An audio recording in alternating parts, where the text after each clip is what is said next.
Hello all, welcome to class again.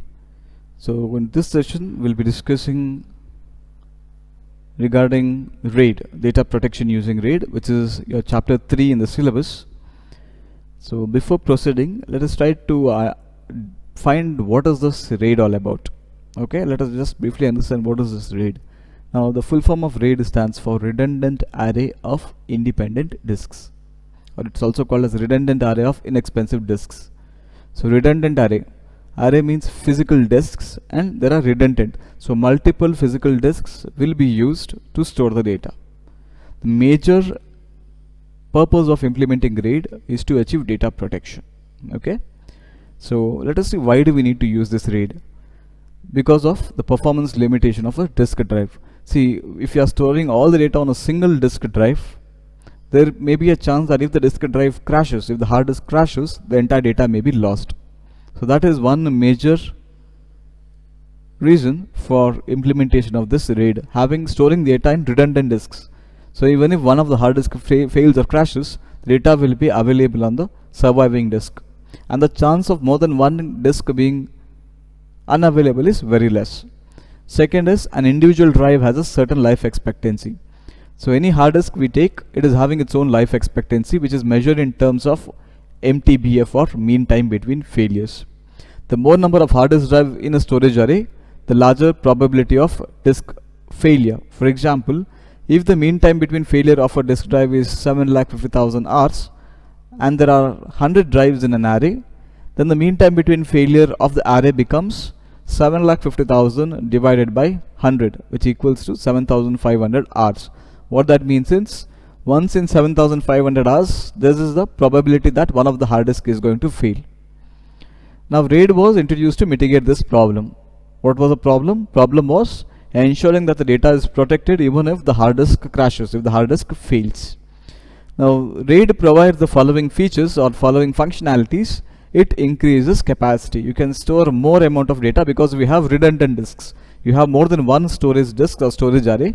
You have more than one physical disks there. So thereby the capacity of your storage increases. It offers increased capacity.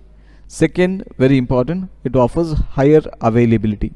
The data will always be available. Even if one of the hard disk crashes, your data will not be lost. Data will be still accessible by the applications. That is a major functionality that is offered by RAID. And lastly, increased performance. It improves the read and write performance, or IO requests or IO request processing from the host. Okay, it increases the processing of IO requests from the host. So these are the functionalities of the RAID. Now if you look at RAID implementation, there are two ways in which RAID can be implemented. So first one is called as the hardware RAID implementation, and second one we have is something called as software RAID. Let us see what do we mean by hardware RAID and software RAID. So in software RAID, it uses a host-based software to provide RAID functions and runs as a part of the host operating system. So here we do not have any dedicated hardware for implementing RAID. We use a host-based software to implement the RAID functions, and this software uses the host operating system. This software RAID does not use any dedicated hardware controllers to manage the RAID array. It's just a software which provides some of the functions of the RAID. Now it comes with its own set of limitations. So let us see what are these limitations. First one is performance.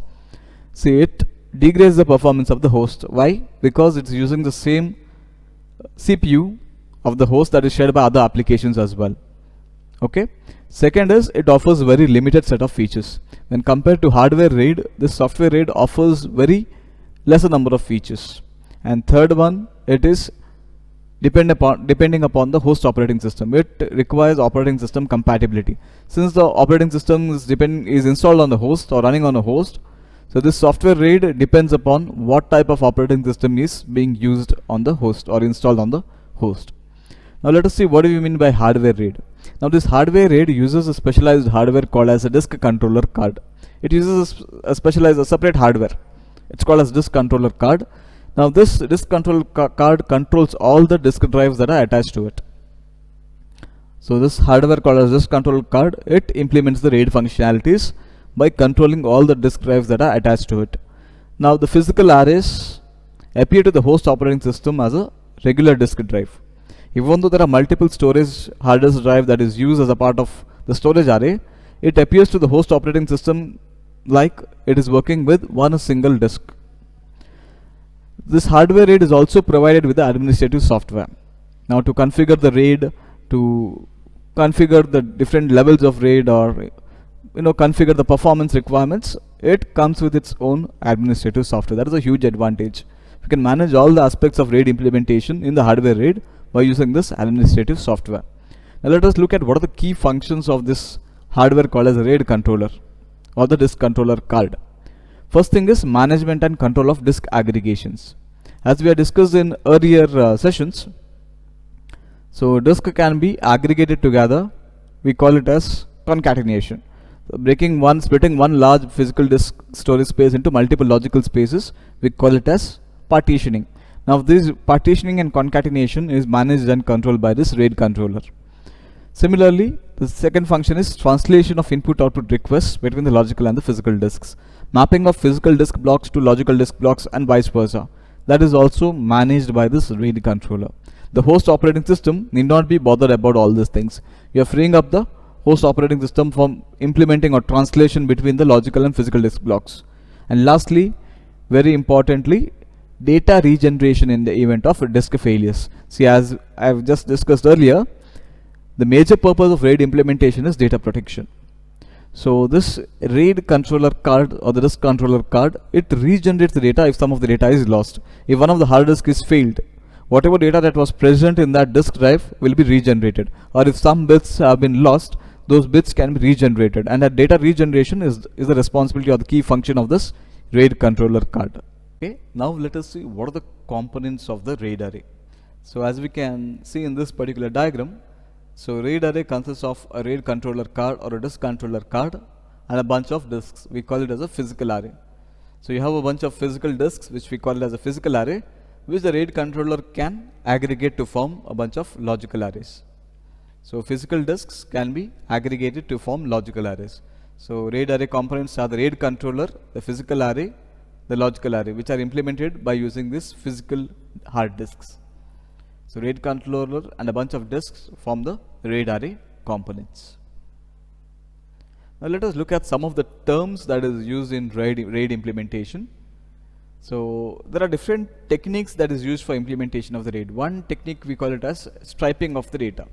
Now to understand this, we need to understand a bunch of terms. Let us look at these terms one by one. First term is called as strips. Okay, strips is a predefined number of contiguously addressable disk blocks. Predefined number of contiguously addressable disk blocks, we call it as a strips. So in the next slide, we'll look at the diagram to understand what it actually looks like. So then we have a term called as stripe. It's a set of aligned strips that span across all the disks within the RAID set. So one RAID set may have multiple physical disks. So a set of aligned strips that spans across all the arrays or all the disks within the RAID set, we call it as a stripe. Let us look at the diagram. So a set of contiguously addressable disk blocks, we call it as a strips. So these are all the strips, and the set of aligned strips across that spans across the entire RAID array, that is called as one stripe. Okay, so this and this, these are the three strips that spans across the three drives or three disk drives there. So that is can be treated as a stripe. The next term we have is something called as strip size or the stripe depth. It is the number of blocks in a strip. So one strip may contain multiple contiguously addressable disk blocks. So how many number of contiguously addressable disk blocks that are present, it is defined using a term called as strip size or the stripe depth. The next term we have something called as stripe size. Let us see what it is. It is a multiple of the strip size by the number of hard disk drives in the RAID set. So if let us assume the strip size is 2 and the number of hard disk drives are 5, so 2 into 5 equals to 10. That will be the stripe size, which is a multiple of the strip size by the number of hard disk drives in a RAID set. And then we have something called as stripe width.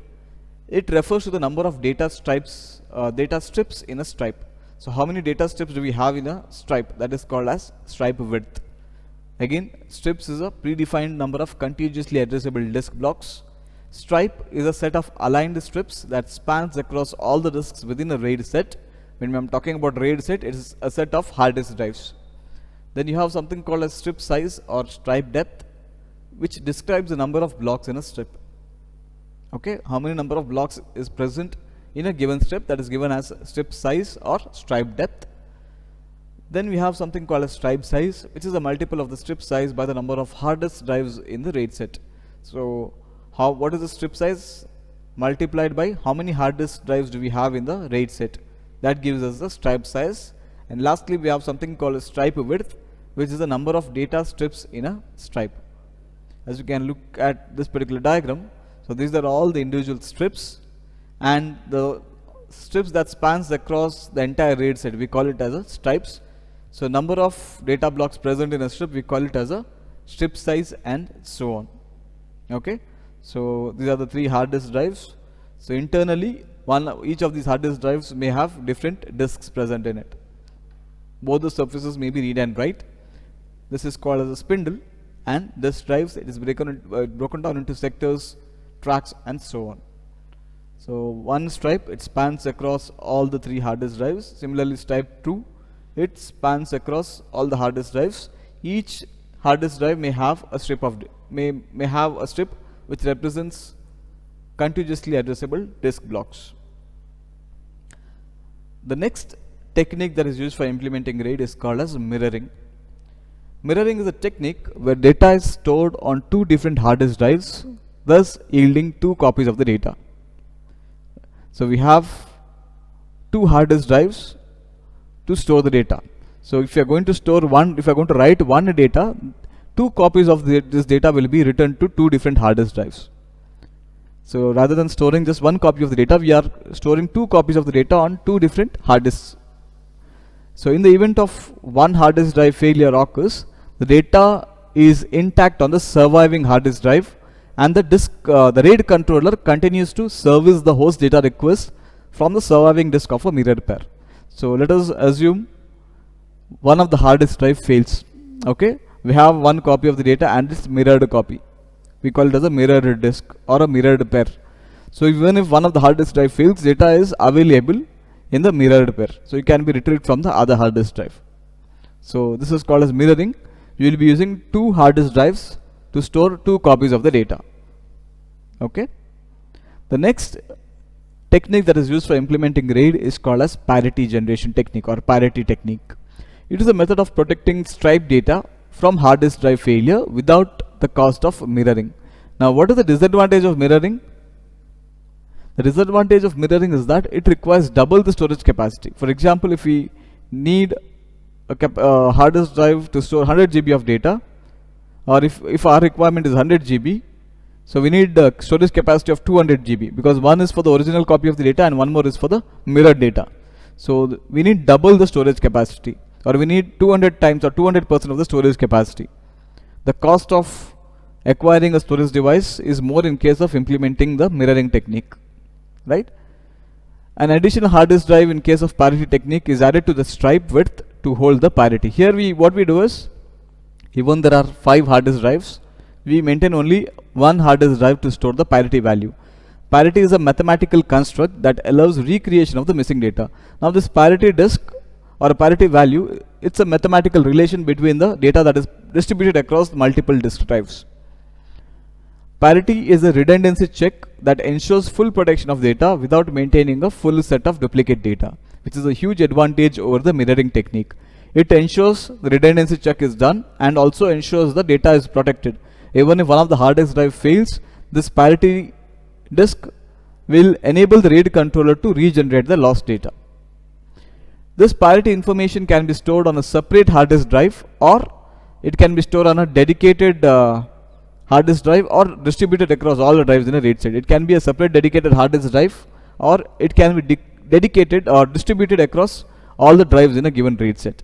Okay, let us look at the diagram. You'll understand it in a better way. So all these are the data disks. As you can see here in this diagram, we have 4 hard disk drive which is used for storing the data, and one dedicated parity hard disk drive which is meant for storing only the parity values. This is a dedicated parity disk. You can Avoid this dedicated parity if you are going to distribute the parity values across all these data disks. That is called as distributed parity. Fine. Now if you look at this diagram here, you can see a bunch of numbers.